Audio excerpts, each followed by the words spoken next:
Let the madness begin.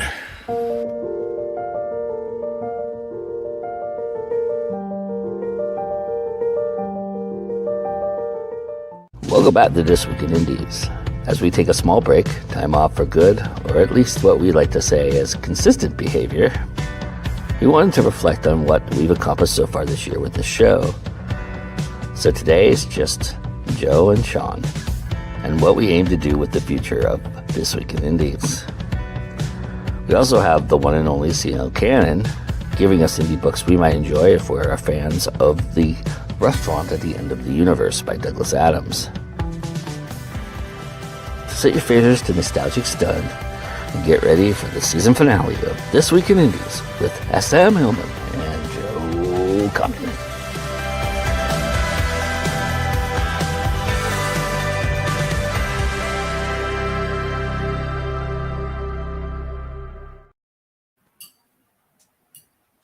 Hello, everybody. Welcome to This Week in Indies. We are your hosts, SM Hillman and Joe Compton. So we had a slight technical thing happen with the voiceover, and I'm very sad about it because I spent a lot of time practicing my Joe Compton, and but at least you all get to hear it for that. So, That's awesome. So as you know, I am SM Hillman, Sean. And I am occasionally host. And last week I got to be panelist on This Week in Indies. And of course we have Goendy now. What do we call Joe? I guess this is Joe. I mean, this is Joe's things, right? So I mean, he's sort of the royalty of Goendy now. Yeah, Godfather of Indie. Executive producer, whatever you want to call me. I don't care. That's true. Just don't call me late for dinner. Yeah, there we go. Goendy now, Papa. Yeah. Awesome. Vanessa and Stewart are both here. Hello, thank you all for coming. Yeah, absolutely. Yeah, I mean, this was an epic run we were on. We went 29 weeks. Only 1 week did we skip, and that was not intended to be skipped, but because Jordan Con was so fun, we decided not to do that particular weekend show. But that was the only week we skipped from the beginning of January till now. So we've been going for 7 months, almost every single Sunday, guys. That's pretty amazing. That is amazing. And it's, I mean, a lot of people know it's not always easy to do that kind of thing, right? People think you sit down and talk for an hour and that's it, but that's not it. I will pat us both on the back. One, for keeping that going, but two, and we'll get to next year's topics a little bit in the future. And we had some great topics this season. Yeah. Well, I think. Oh, go ahead. I'm sorry. Oh no, I was just gonna say, and I think that was a good motivator for us, for me anyway. I guess speaking for myself. Yeah, I think two things on that front. First, I think it was super smart of us to finally decide to put the topics out there ahead of time so people could sign up for the things they wanted to sign up for and be aware of when those things were happening. A lot of people were upset about certain topics getting taken a lot faster than others, but that's not anything I can control or anybody can control. I can have only so many people on screen at one time, and before it gets out of control, we've kind of found the magic number for that. I think with 4, and I think that's probably. I mean, we could stretch a 5 if we had to, which we have done. Sure. For somebody, who really felt passionate about the project or about the topic, and we've done that this year a couple times. A couple times we've had to stretch the 3 people or the 2 people we've had, right? Just because of circumstances, internet, people's people's lives. Things happen, and just the way it goes. But and maybe that's showing us that we are big time. The fact that we occasionally have cancellations of guests. So Wow, look at this. Yeah, it's been a good year with top-notch hosting with both Joe and Sean. Sean's been a stellar addition to the show and always does a good job wrangling us crazy authors. Well, I appreciate that, Anita. I really do.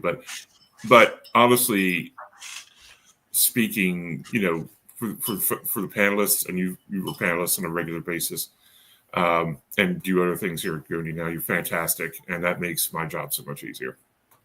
Really I does. agree. I agree with that as well. I think, I think that's the other thing about it is the panelists were just on point to this year. I mean, we haven't had many bad runs in this show where the panelists have been kind of duds. We've had a couple, but it's been so far and few in between that we haven't had that problem, and that's why this show is fostering and growing as we speak and becoming better and better. So it's just, I think it's a really testament to the topics, the guests, and to the man to my right over here. So, speaking. Sean says Sean has stepped into his own so much during these shows to everyone's benefits. Don't argue, Sean.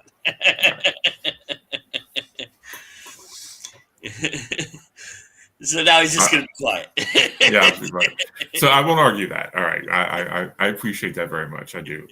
Both Vanessa and Anita, I both hold you in high respect. So I appreciate your words. Yeah, I mean, Sean from the beginning has embraced this role, so he's done really good with everything. And I think what people don't see, even the panelists don't see, is the stuff that we do during the week to get this show to where it runs smoothly on a Sunday, like the intros that you hear every week. We record those literally that week.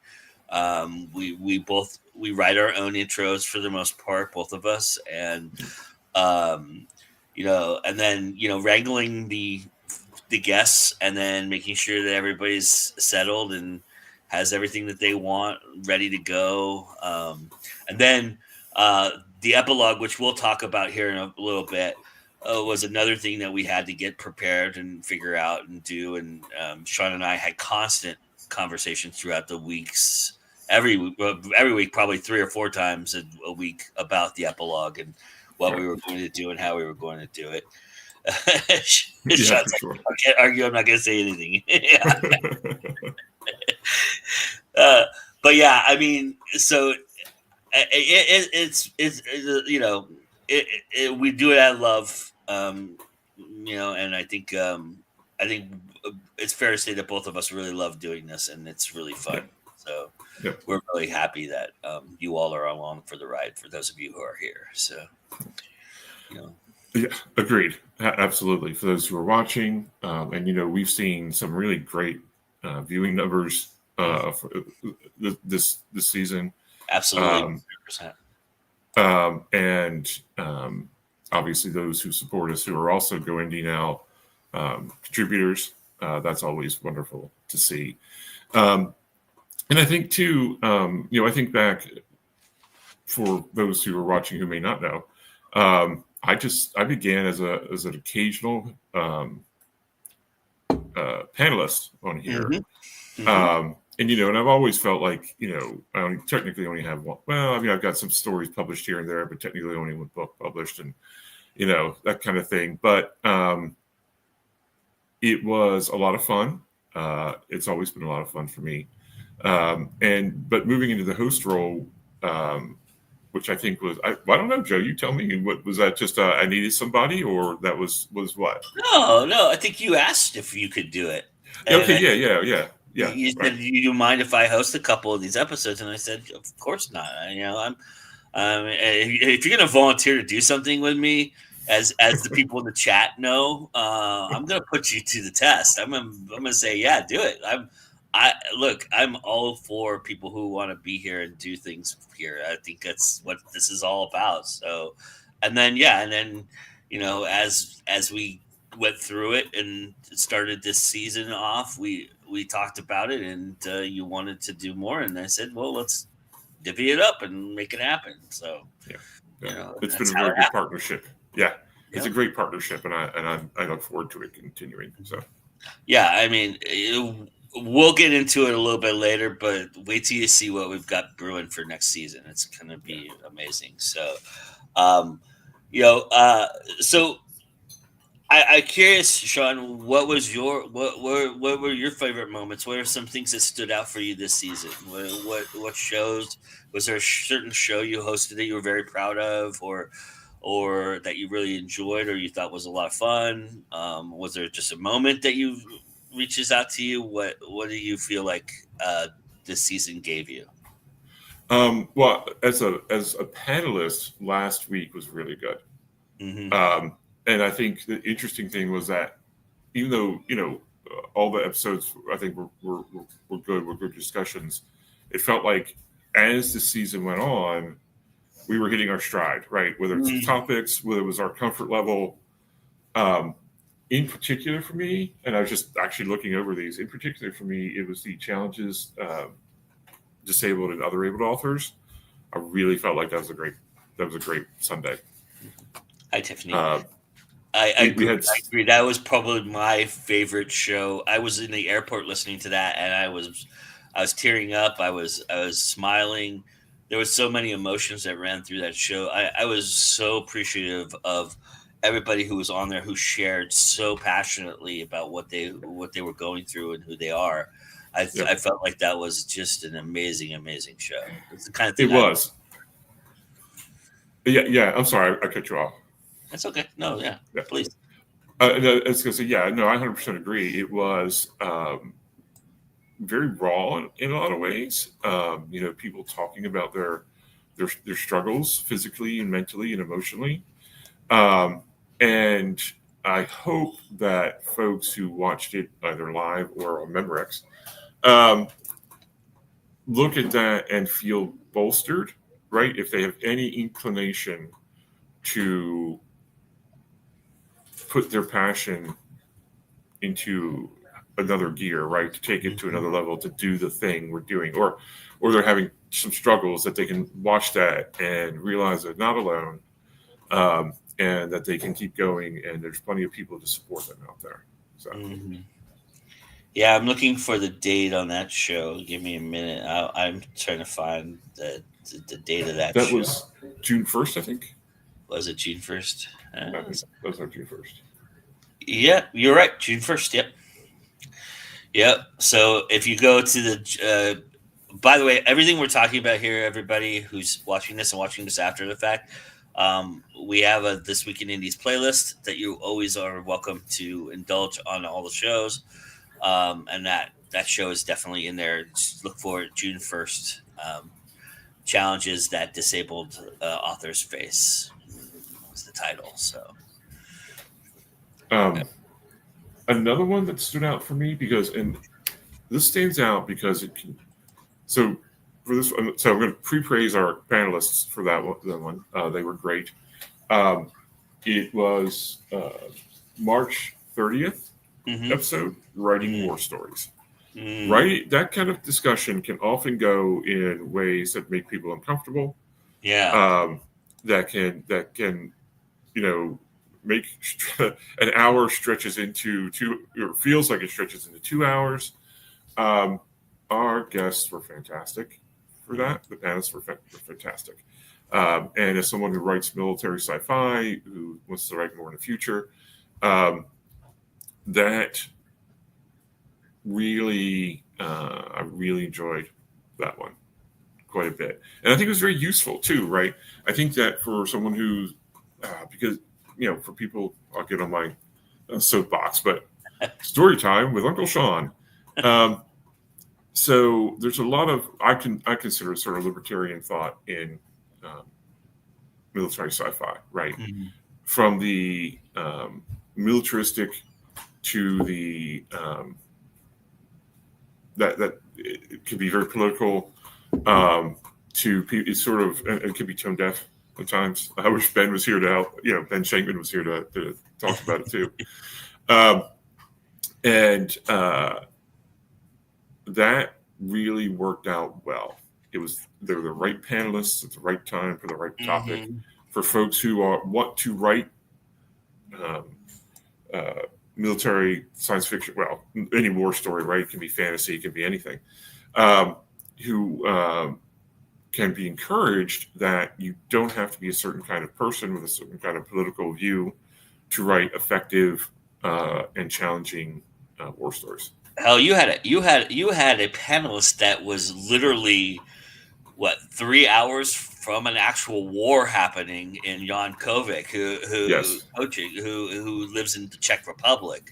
Right. Uh, Yeah. I mean, literally, that was, I believe, Putin had just invaded like two weeks or 3 weeks before that. So it was pretty brutal.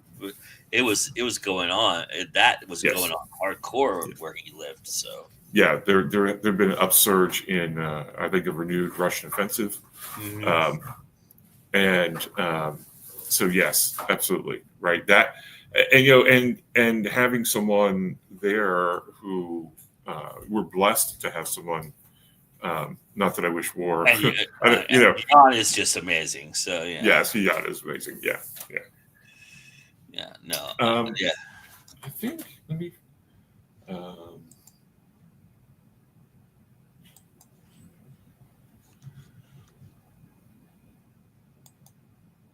so yeah, I mean, I think the and this goes kind of went hand in hand with the disabled authors or authors with disabilities, neurodivergent authors as well. I thought that was a good one. Nice. These tough topics to talk about, which are very personal. Yeah, And I think paid off this season quite a bit. yeah. Both of which those topics were requested by panelists in our group. So those were not topics that we created this time around. We'll talk about the ones we created here in a minute. But Yeah.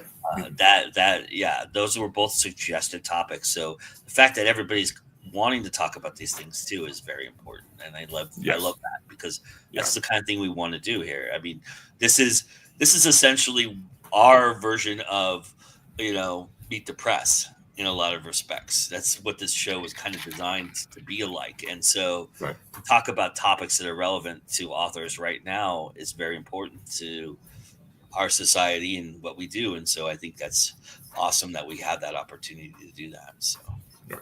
Yep. it kind of goes along with what I envision this show to be. So Which is fantastic. Right. We're the much better and better looking McLaughlin group. So yeah, that's an oldie but a goodie.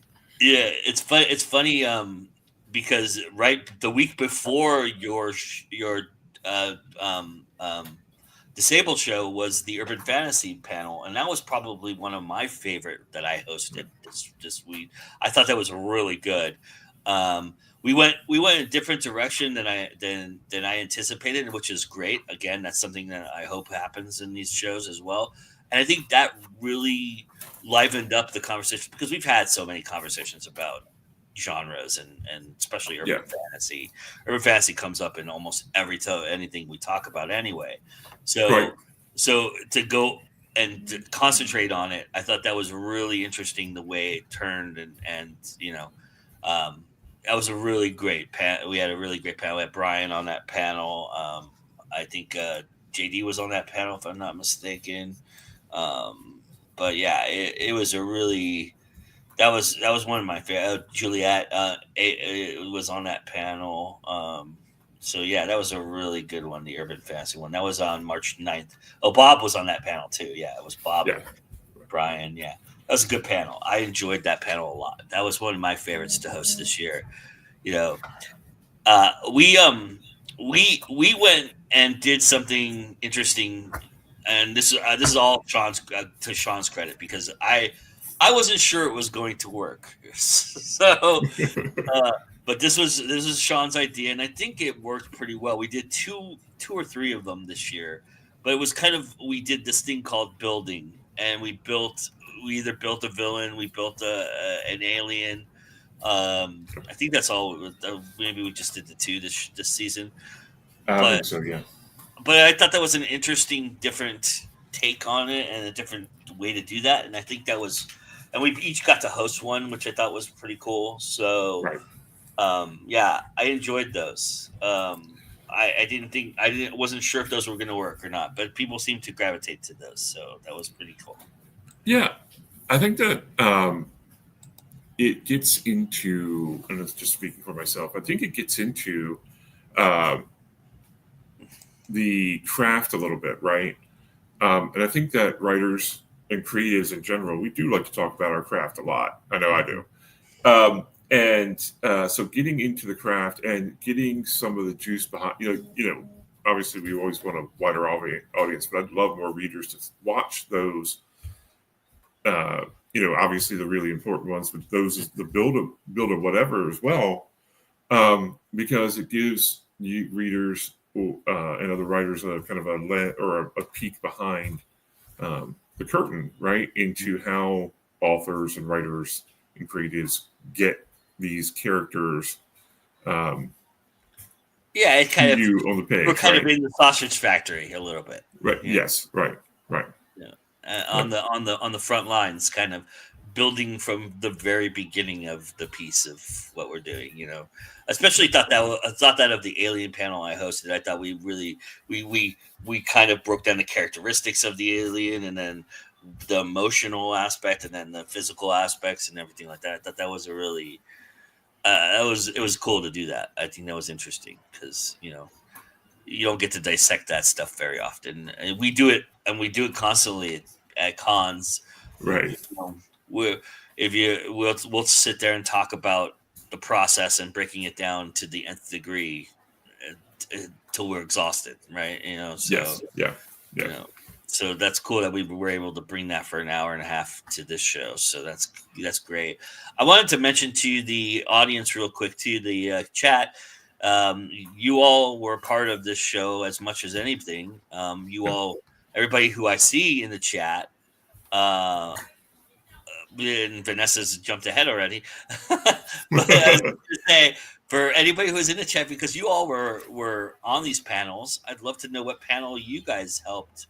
The panels you guys enjoyed and why, and let us know in the chat. We'd love to hear that. If you were just here watching a panel, I'd love to hear what you enjoyed outside of yourself, because I think that's important too. I think I always talk about at cons. I think the biggest thing for me is I like to at least attend one or two panels of my friends, or even people I don't know. If they don't have any friends doing panels at the time, I'll go to a panel if I've got nothing else going on, because I think that's so important. I think you've got to attend these things as an audience member as much as you do as a panelist. And I think you get so much from it if you do that. So, Vanessa says those processes talks were some of her favorites. Helps redefine my own processes and learn how others do it differently. Yeah. And then he says, as a panelist, the villains one was my favorite. Right. That's a good one. Yeah, that is a good one. And Vanessa, just to Vanessa's point, the like one of the topics, spoilers, we're talking about magic next season or coming up season, but like an alien can very much be a demon, right? Oh yeah, I know. Right? Yeah. I know. Nobody's surprised, but I'm sorry. You keep going. Alien could be a demon. An alien could be a demon, right? I mean, there's not that much, and depending on how you, I heard a theory about Signs, the movie Signs, where they build a case that the alien is not actually an alien from outer space; it's actually a demon. And so that it changes the context of the story, but it doesn't change the building of, it could be, I guess it could be an angel too, if you're into that kind of thing. So I think that the point of being that you can take building an alien and transport it into other things, robots, demons, angels, otherworldly beings, gods, even, to that. So it's useful across the board. I've heard deeper theories about that movie than that. Even the demon thing. I've heard that it was demons that were created by his own doing, and that he brought those demons there, and the whole. it's really interesting because that movie gets a lot deeper than I thought it was when I watched it, and then Right. hearing all the theories about it, and it makes a lot of sense being a former preacher and everything like that. Anyway, Right. you don't want to get off too far on a different tangent, but well, who cares? It's our show. I think I was on Yeah. a working panel this year, but it was really good. I thought, yeah. Oh, you were on a couple panels. Yeah, I can pull them up, Vanessa, if you want, but I think you were on a couple. Would love to play a game based on that premise alone. Ooh, interesting. Interesting. As a new writer, I've enjoyed hearing everyone's experience and learning from you. Oh, thank you, Ariel. You're not that new. You're much more prolific than the two of us combined, I think. The Alien Builder was fun, and the editor's one was interesting. Yeah. The editor's one was interesting. The editor's one was interesting. It's and I think there's more territory there too to cover at some point. Yeah. Okay. Vanessa might be right. She might have been only on the one. I'm looking through everything. I'm looking through all of them right now. It's kind of that strikes me as unusual, but it happens. Well, hopefully we can change that this upcoming season. You might be right, Vanessa. I was looking through it just real quickly, and but we'll correct that for sure in the fall. So, Ariel, thank you, by the way, for the comments. So yeah, we're glad we're glad you're listening and watching, and definitely, you should also think about being a panelist when all that information comes out. I'll make sure that we share it in the right places. So.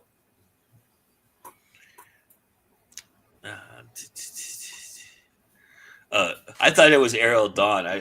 I made a mistake. So this is Ariel Wright. So I apologize. It was really because of timing and all the. Yeah, I totally get it. No problem. I mean, of course we love having you all. Yeah, and Miss Wright, yes, please come and join us. Please, we would love to have you. I think we don't get enough. That's one thing I would love to see, Sean. We can get into a little bit of futuristic talk right now, and I think one of the things I would love to see is newbie writers joining us a little bit more. I'd love to get their perspective. It's great to have the perspectives we have, and I'm not saying that I don't want those perspectives, but it's really also really nice to have newbie writers' perspectives too, because you Yes, I did. I'm sorry. I looked at the Ariel thing and it didn't click on me, so I apologize. Ariel. Yeah, I would love to have that perspective, the newbie perspective. I hope you will be. I have no doubt you will be. You will be perfect. Absolutely. Okay. This is where I kind of would draw the line a little bit. I'm not sure a whole panel of newbie writers is. I'd like to mix them in a little bit, but let's put it this way: the first 15 minutes of that panel will be tough. Well, but maybe I have ideas. We'll think about it. I have ideas. I'll tell you later. Yeah. We'll I think we can make that work though. Yeah. Yes, we will. Yeah, definitely. We'll definitely give you some hints on what's going on next season. You have to stay tuned though. We're getting there. Yeah. I wanted to before we do that too, and before we get into this week's Indie Connection, we were afforded the opportunity because we wanted to give Miss Cannon an opportunity to have some weeks off and some time off. Hi, Oz. Thank you so much. We've really enjoyed it. Yeah, we wanted to. We're not trying to run Courtney into the ground either. So we decided this year that because we gave her some time off last season, right before in the fall season, we decided that to do these little connections of our own. And so Sean took on the game connection, and I took on the film connection. And we're going to be doing a lot more of those in the fall as well. Yep. but I was wondering how you felt about that. You did one live, man. I would not be that bold ever. I have to edit myself, so.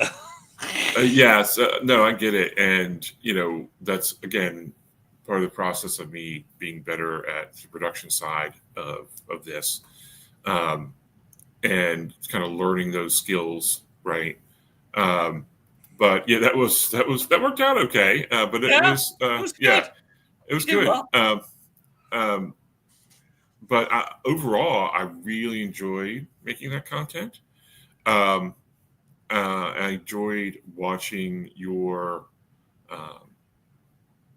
indie film connection stuff, because it's always a case of, oh, I've seen that, oh, I haven't seen that. Yeah. Like for Ghost, oh my gosh, not a fan. When it's like, if you're a fan of Ghost, and I was like, that is not me. I'm not a fan of Ghost. But I thought the movies, Joe, that you picked were really interesting ones. I'm going to probably end up watching at least a couple of those. Mm-hmm.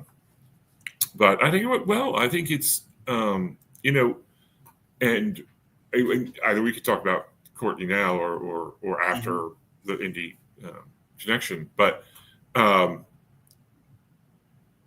C.O. Cannon has set a high bar for those 5-minute interludes. Oh yeah, right. And so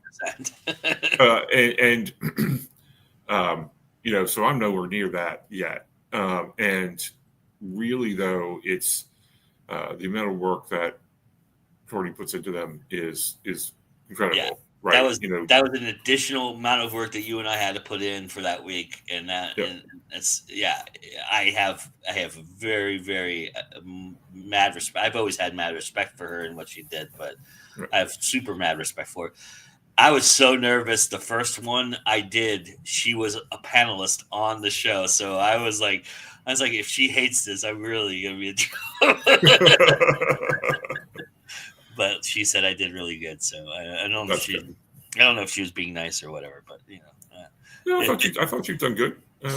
We have 3 different, and that's another thing too. It's 3 different styles, right? Of course, yeah. How Courtney does it, how you do it, how I do it, which is appropriate for really 3 different topics, right? Books, movies, games, and maybe we'll do a board game and a video game this upcoming season. Oh, nice. As well. As well as RPG ones. Yeah. It's a good teaser. So. All right. Let's see what Miss Cannon has for us to finish off the season. And she kind of played with our theme a little bit. And this is the season finale, the mid-season finale of the Indie Connection. If you are a fan of Douglas Adams, that restaurant at the end of the universe.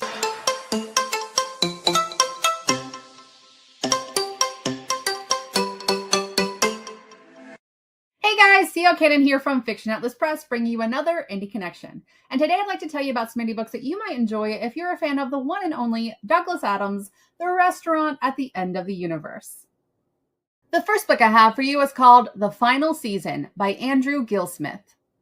It's one thing to know that the end is coming, quite another to know the exact date and time right down to the nanosecond. Such is the unhappy fate of the inhabitants of Rexos 4, a once thriving planet that has lived under the doom of an inevitable apocalypse for millennia. Their entire philosophy of life may be summed up by the phrase, Mixlicamp Banak Oligoplin, which in most languages translates to something along the lines of, what's the bloody point? Unbeknownst to the poor Rexans, their predicament has also been the subject of the longest-running and most successful reality television series in galactic history, now translated into over 200 million languages, with closed captioning. With the end of the world just around the corner, the show is entering its all-important final season. Everyone knows how difficult it is to pull off a satisfying finale. Such stakes fill even the most hard-boiled Gallywood executives with fear and trembling.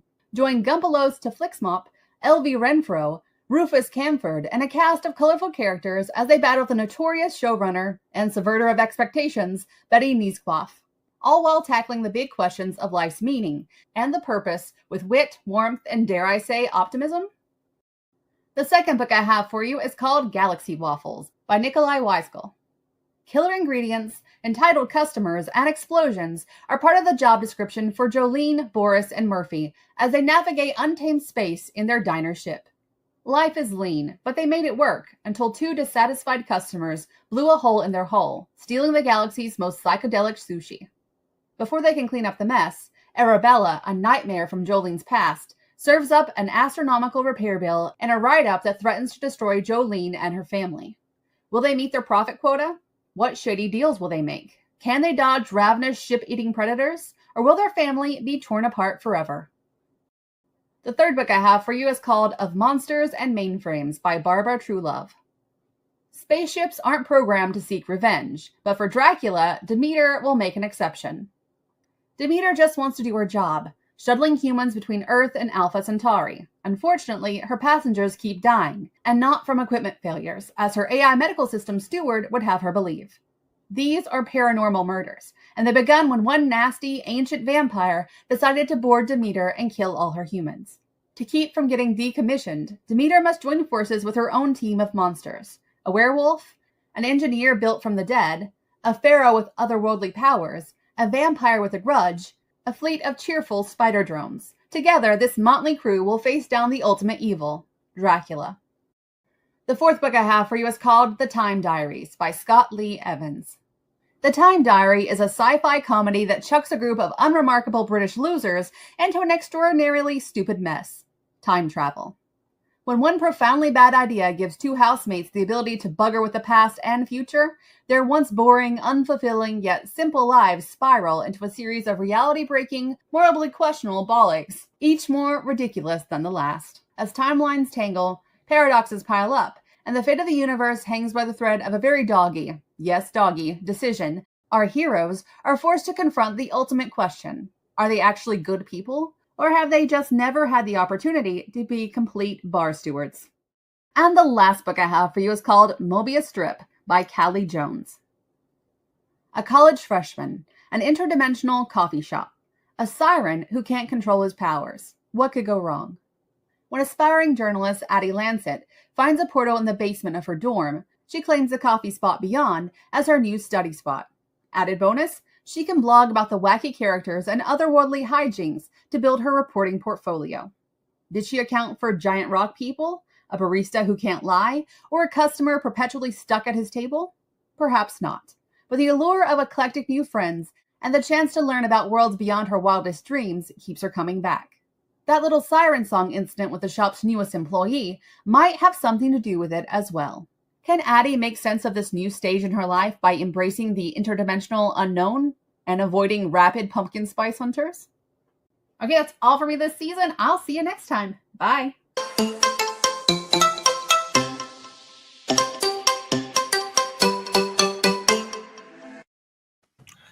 Thank you, CL Cannon, for a wonderful, great season of the Indie Connection. And it took all of the season to get my favorite author name of all time in there, Barbara Truelove. What a cool name. That is a cool name. That is very cool. And yeah, there are definitely books. As a not normally reader of like comedic stuff, some of those books are going to make it on my to be read. I like the covers too. Those are some good covers. She always finds really great covers. Yes. And it's for her. I don't know if anybody's ever heard her explain the process, but for her, that's where it starts. She looks at the cover, she puts it together, and then she figures out if it's compatible. Those rabid pumpkin spice hunters ruin everything. Right. They do. They really do. That British one sounded like Red Dwarf to me. Yes. Yeah, it did. Yeah, absolutely it did. Interdimensional travel, everything like that. All right, so Sean, let's talk about what we've got coming up. Okay, let's devolve and dissect probably the one thing that probably didn't work as well as we had hoped this season. The epilogue, yes, our dreaded attempt to have fun at the yeah. So, yeah, I mean, I think that as the show has evolved, doing different segments is a natural evolution.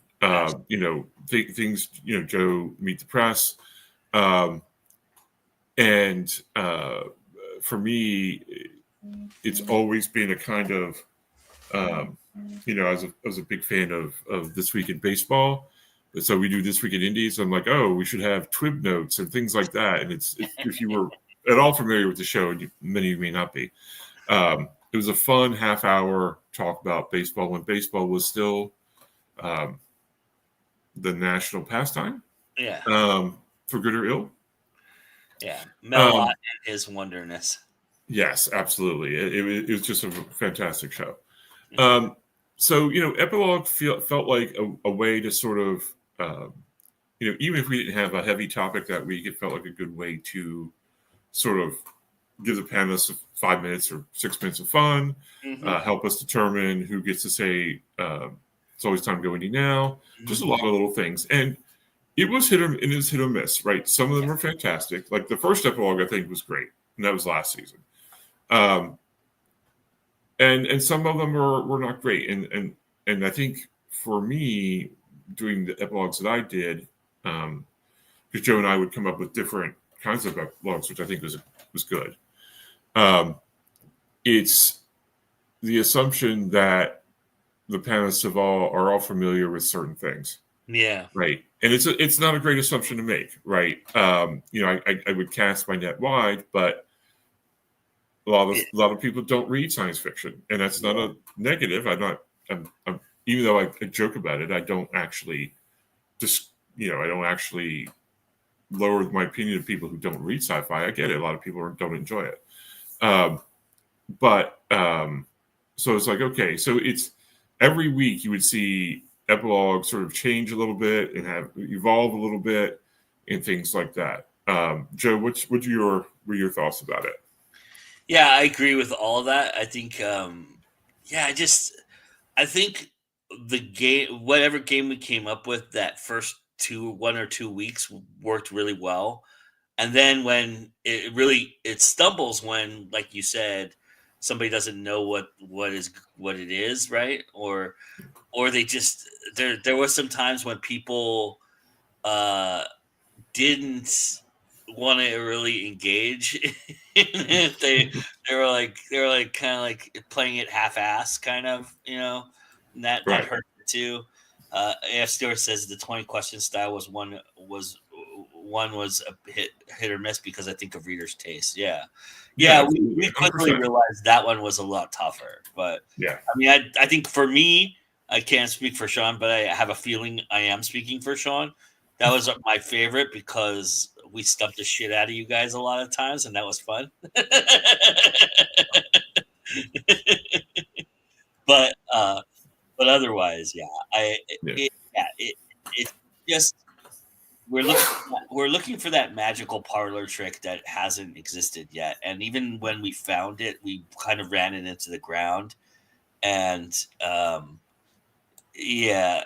well, I mean, we do discuss it with everybody ahead of time when we had the chats and everything like that. But there were some people who were disconnected from that for sure.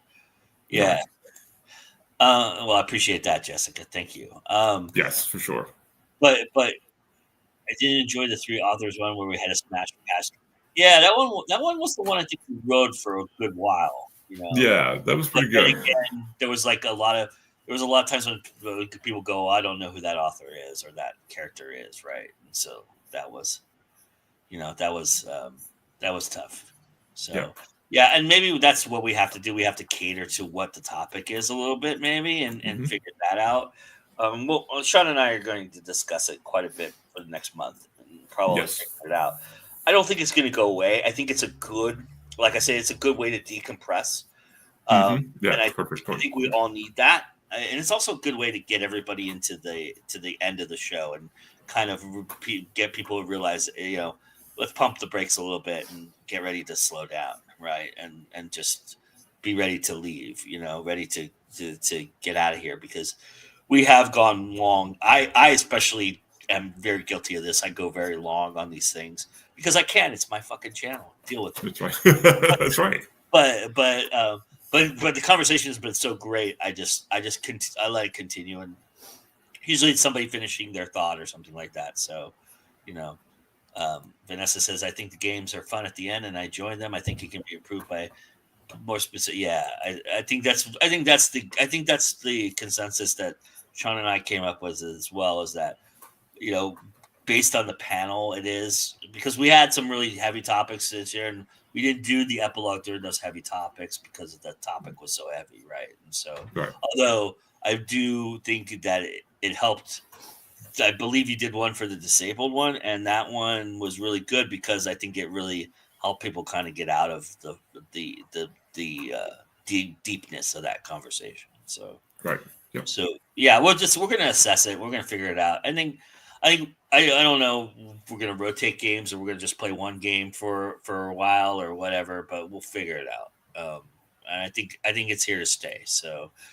Like everything else, hit or miss, you got to test it out before and see what works and doesn't work, right? So, what we need to do? We need to have Tony Reale on for the epilogue and let him like throw quick topics, give people points. Give people points.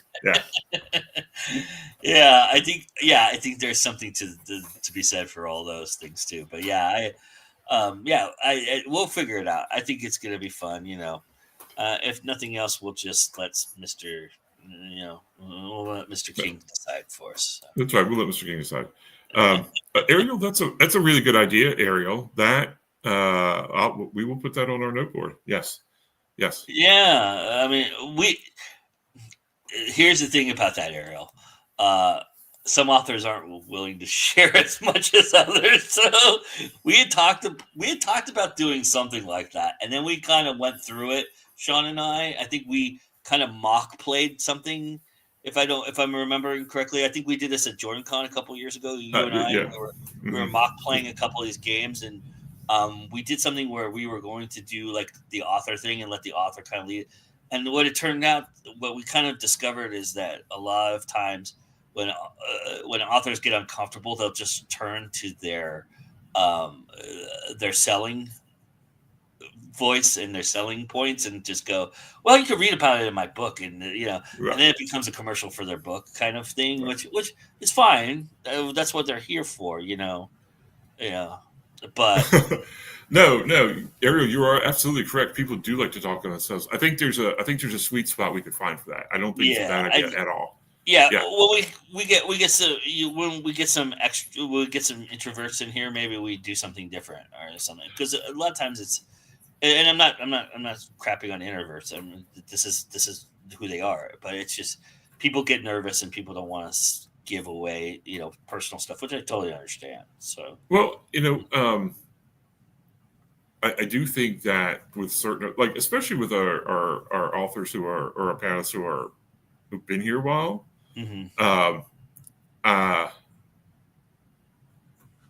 maybe AF, that's a possibility, but I think the idea has some merit to get to know the author a little bit better. That might be a good not necessarily game, but a great idea. For the episode. Yeah. No, I don't think it's a bad idea. Because I think it's more geared to what we're trying to do here. I think that's what we're trying to do. It's just that we have to get everybody to play along, and that's the toughest part about that, right? So, right. And when it doesn't play, you all see it very easily. It's so transparent. It's the thing it's the dead air that you never want to have on this show, Right. We're Brian. I'm sure Brian will be up for it. If we have an episode Brian is on, we'll get him to do it. We'll figure it out though. I think it's maybe questions more about tying their books to them as a person and vice versa, like finding that intersection. Yeah, that was kind of where I wanted to go with the 20 questions thing, but it kind of it's tough because not everybody reads everybody, kind of thing. So that was tough. We have to make those games again, like Sean was saying earlier, we have to make those games broader because people just don't know we assume people know are very nerdy like us and know the nuances of what we know, and we can assume that. Right. Yes. Yeah. So, but yeah, maybe I mean, yeah, we'll figure it out where maybe we make it a little bit more personal to the person. So Yes. Right. Yeah. Figure it Yeah. No, I think there is a sweet spot there that we can find, and we may reach out to some people for suggestions. Right. yeah, Um, yeah. You and all are welcome to chime in if you see a game you like or something you want to play, and you're on that show. Please let us know. We'll give it an entertainment. We'll look at it and say, hey, look, maybe we'll try it. We'll try something. I mean, we're Sure. out. I mean, right now the epilogue is in that phase where we can try stuff and fail. We've already done that, so Yeah. and it hasn't hurt us. So Right. we'll keep doing it until it hurts us, I guess. Right, and also appreciate some of the folks who have given us positive feedback to it as well. Mm-hmm. Yeah. Right. Which character? Yeah, those are ideas. Yep. No, I think that ties into what Ariel was saying, and I think that's an interesting compromise. I like that. I love you guys so much. Thank you so much for all your suggestions. It's really awesome of you. All right, let's talk about what we got going on. Obviously, you all know. Yeah, give them an opportunity to talk about the characters and how they relate to them. Yeah, I think that's a good idea. Yeah, and like I said, we'll figure that out. Obviously, you all know that there's 2 shows definitely on the agenda for this fall season that we do every single year. And that's Live from the Multiverse, which again, Sean and I will be live from the multiverse at the Studio 42. Is it 42? Studio 42. Mm-hmm. Sorry, I'm not Douglas Adams versed, so I apologize for me butchering that. Yeah, It will be in our shirts. So. Yeah. Yes, we will, and yeah, we'll have everybody joining us again, and whoever wants to join us. So we'll be live from there. Jessica was there with us last year. Were you there with us last year, Jessica? I think Bob was there. Juliet was there. Vanessa popped in. That was really cool. Yeah. So yeah, we always have fun with that show. That's a really good show. And we'll be doing that again. And of course, this year in Indies, where we end the year talking about our favorite stuff, those 2 shows will be definitely part of the lexicon for the next season. And for those, I was just going to say, for those who want a hint, I will be probably talking about Daggerheart as one of my top 5 games. At the end of the year. So, and if anybody wants a hint on what I'm going to be talking about as far as movies go, watch Saving a Seat, because I'm giving a lot of that away already. I've seen a lot of great stuff that will be on my list for the year end. And along those lines, I should announce right here, right now. I'll give you all an exclusive right here, right now. Brian Tan and I will be doing our list from 10 down to 6 prior to this year in Indies. We'll be giving our number 10s through number 6 favorites plus some honorable mentions in a Saving a Seat show prior to this year in Indies, and then we'll be giving both of our top 5s on this year in Indies. So Brian Tan will be joining us for the end of the year show. JD Estrada will be joining us as well, if we can get his internet all squared away, which it looks like it's happening. So that's going to be awesome. So we're going to have a really good crew for that show. And then also Brian Tan and I are putting together an award show for our first ever Go Indie Now Awards. So for movies. So we're going to be doing that show as well. We talked about that yesterday, he and I. So that's happening. But that's off the cuff there for This Week in Indies. Let's talk about, is there a couple topics you want to give away, Sean, that you really are looking forward to? Yeah. So I won't steal the obvious one, but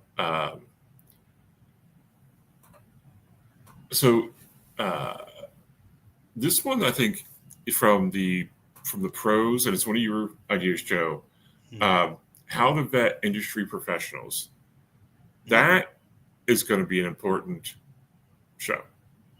And it might hurt some feelings too.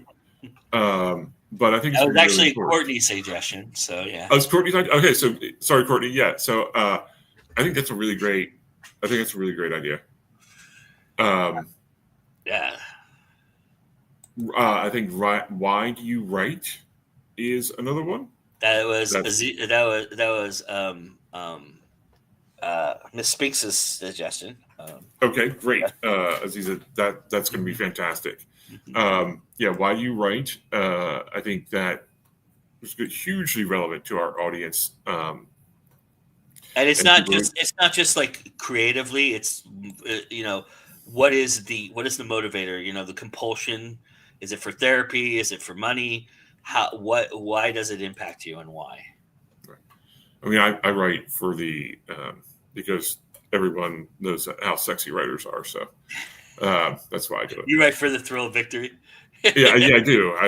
For the thrill of victory and the occasional agony of defeat. So, so here's one that's kind of, and I'll throw out two of mine that I really am looking forward to. One very personal for me because I even though I haven't specifically published any of these yet, low fantasy, sword and sorcery, which are subgenres, important. So sword, sorcery, and ... writing low fantasy. We have a lot of epic fantasy panelists and things along those natures. So I'm looking forward to that, to see who signs up and to see how the conversation goes. And what is magic, right? Because I think we talk about magic and magic systems, and they're fun to talk about, and how you create one. And certain authors, we won't mention, what highly detailed and someone low detailed, but what is magic? And what is it, and why does it? How does it affect our genres and our writing, speculative fiction in particular, so much? And is it just supernatural? And lots of topics we go to, but those are the ones I'm looking forward to. Do you see Vanessa's question? Does urban fantasy count as low fantasy, or is it different? She's actually no, because there's way too much touching in urban fantasy. It's a good question, though. I haven't really thought about that. I won't spend too much time on this. I haven't thought about that, but maybe we could discuss that. How urban fantasy can be low fantasy as well. So yeah, I mean, I'm open to discussing that. Let's do it. Let's do it, Vanessa. All right. You should be on that panel. Yeah, I have one of yours that I'm really excited about. Kiss Kiss Bang Bang: The Juxtaposition of Sex and Violence. I like that. I love that topic. It's a really good topic. Then we're also continuing our build series this season. We're going to build a love interest. So we'll see how that goes. That might get a little spicy. But that'll be good. And then this is one of my topics. I really hope I get some really good participation in this and some understanding. Vanessa says, I ask because low fantasy is relatively new term to me and I still don't have a handle on it. So. But the art of writing the movie in your head in a novel form. I really want to have that conversation with people because I think a lot of us write cinematically and we don't understand what that really means and what it is. And I think that's kind of and why it's different than actually making a movie or writing a movie. But doing it in your, in your voice and as a novel. And so I think that'll be a fun topic to get into. So, yeah. We've got some important ones as well. We're going to talk about along the lines of what Vanessa said in the chat. We're actually going to be talking about writing in a different voice than yours. That's an important topic that Ben Shakeman wanted to talk about. He's going to definitely lead the conversation there. Overcoming creative burnout, a really good deep topic. Kickstarter, we got some more practical ones like Kickstarter on here. Pivoting when you're marketing or your reception for the book you're putting out there isn't working. That's going to be important for me personally. That one. Strange places that inspiration comes from. Books and food, which is a topic that Lily Lucchese brought up. So talking about putting food recipes or local food institutions into your writing, which this book that you see right next to me has that exact thing in it. So I like the pivoting one. Definitely going to watch that. As Vanessa says, along the lines of cinematic writing, I talk a lot about how visual media has invaded written media. Yeah, well, I think that topic will get into that aspect of it a little bit, because I think you can't help it, right? You're influenced by how a movie works. So when you're writing something that's cinematic, you have a cinematic, format in your mind, right? And so I think we'll talk about that. Always love food and stories. Yeah. But Jessica, you should be on that panel because your book has some really good food stuff in it. So,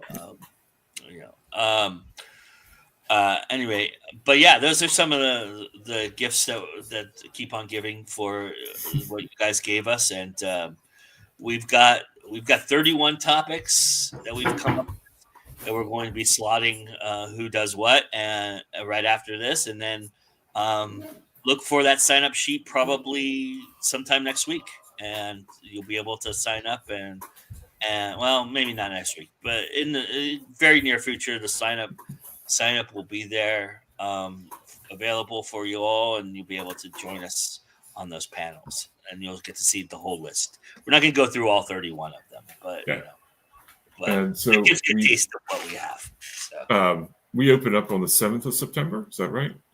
Yep. We'll go from the 7th of September. We'll take a tiny break during the Christmas season. The 21st is our This Year in Indies, and then we'll come back on the other side of January on the 10th of January.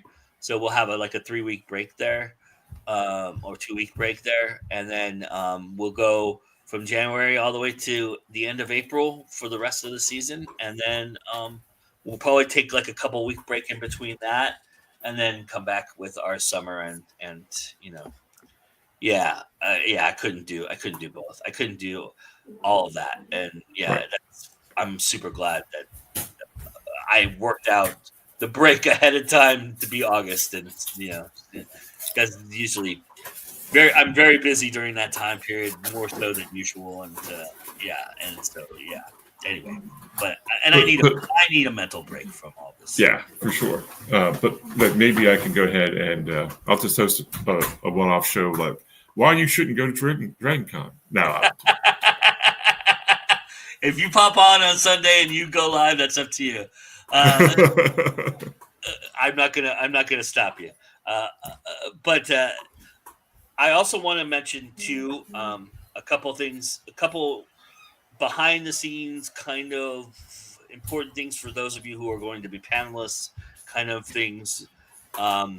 We are removing ourselves from StreamYard after this, basically after this week, honestly. StreamYard and I could not come to an agreement about them raising their prices to the rooftop and not giving me a break for being a loyal customer. It just didn't work out. I understand what they're going. I understand what they're doing. I understand they're giving you so much, and they need to raise the rate. I get all that. It's fine. It just was a really big hike for us, and so we're going to be migrating to a different system called Evu Mux, and so very similar to StreamYard, though most of you will not know the difference or see the difference. it might be seen a little bit different on screen than it is here, but it's not. I can do the same things there that I could do here. I've already been playing with it and testing it, and it actually will benefit us. There's a lot of things we can do that helps us as a network go forward. And it's not. And I'm not saying that to slight StreamYard or that it's better than StreamYard. I'm just saying that this is the route we have to take based on everything else that's going on in the world, and so we're going to be trying that out and going forward for the next year. So that's going to happen very soon. So yeah, raising rates and doubling costs are two different things. And the alien, yes, yeah. So, but so yeah, so that's where we're at with that. So that's just a little housekeeping there for that. And other than that, the show's going to stay the same. Yep. Do you? I know I didn't go over everything with you prior to this, so we'll be doing this off the cuff. But we do have the Go Indie Now Minute because we do still have some programming this week. We do. And it starts with me on Monday at 7 p.m. Eastern with the Spotlight on the Multiverse. It is our mid-season finale, and what a mid-season finale we have! I mean, we got two awesome guests, Tyra Burton and Mark Gunn. I mean, I couldn't have asked for a better season finale, to be honest with you. That was fantastic. And I'm going to implore you one more time to buy a pass because now's the time. If you don't buy one within the next couple weeks, what are you doing? You got to come and join us. I mean, that's just it's got to happen. There's the big one, and so that's going to be at 7 p.m. and then at 8 p.m. Sean, what are we doing at 8 p.m.? We are doing another Cryptid Containment Core with Jessica Nettles, SGM. Hello, Jessica. Misty Massey, Tiffany, Books by Tiffany. Hello. Jim Nettles. Jim at least listens to this. Hello, Jim. And SG Tosh. SG has been, really well. All these people, actually, all those folks. We've got a great core of folks for Hit the Dice. So our Hit the Dice this Monday, the 28th at 8. Cryptid Containment Core game by Bob Magoo. So yeah, it's a lot of familiar names, or a lot of names you're familiar with. Definitely come and watch that one for me. And I gotta say, Bob wrote this specifically because of the success of what the Cryptid Core had done prior to this, and so he's got a really good. It's a really good monster, and it's going to be a lot of fun for these guys, I think, on Monday. So everybody can check that out. Speaking of Bob Magoo, on Wednesday comes a new Page Numbers episode. Episode 3 with the rock star of podcasting, Charles McFall, joining him, and it's a really, really epic conversation.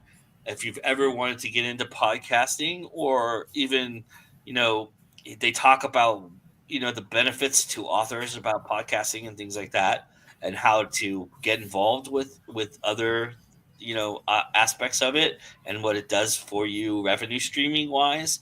It's a really good conversation. I can't wait to show it to you all. That'll happen on Wednesday. And then Saturday, we have our Saturday matinee where Brian Tan and I, he subjected me to the best of the best. So you get to hear what I think of that wonderful 1980s movie, or actually 90s movie. And then we are talking about 2 new indie films, one of which is called Bury Me When I'm Dead. And then the other is one that you've probably seen on Netflix that has gotten some attention. And then now it's on HBO Max, and it's actually number 1 right now on HBO Max, called Opus. We watched it prior to it going on to HBO Max, and prior to it going on Netflix as well. As we got early in on it. It stars John Malkovich and the young lady from, her name's escaping me, from The Bear, but you'll hear what we think of it on Saturday. So Malkovich. and that's what we've got going on. I'm sorry, Sean. I said Malkovich. Malkovich. But please ask Mark about being a goat last year. I will. I will. Actually, that was one of my questions. Believe it or not, Vanessa, I was going to talk to him about his beyond involvement of just being Mark Gunn with the multiverse, because he's really gotten into it, and we love him for that. But that's what we've got going on. Again, I can't reiterate enough how much you all mean to us, how much you guys have helped us this season, how much you've made this season what it is, and it's been fantastic. And I'm really, really excited for next season. Again, we start on September 7th, and we go from there. And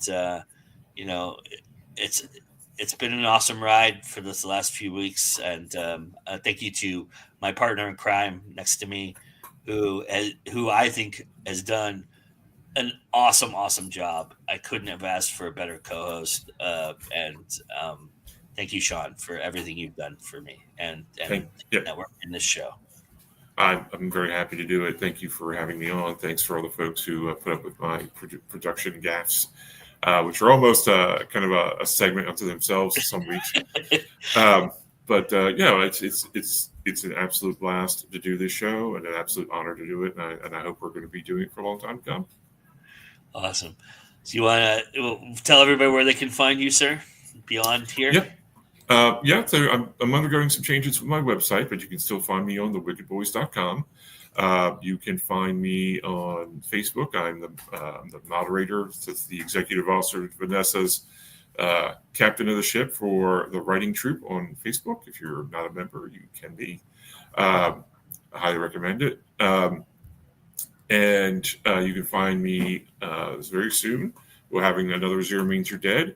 Always hoping to get those more consistently done, but at least 2 more Zero Means You're Dead coming up here soon. And of course, I'll be producing Hit the Dice on Monday night with Jessica as the GM. So that's me. Yeah. I am. I'm most likely will have some writing out there before the year is over. So I'm real excited about that. And you can find me here. This is where I live. So I'm tethered to this forever. So, but anyway, thank you all for joining us. And why should they join us, Sean? Because it's always time to go indie now. Bye, everybody.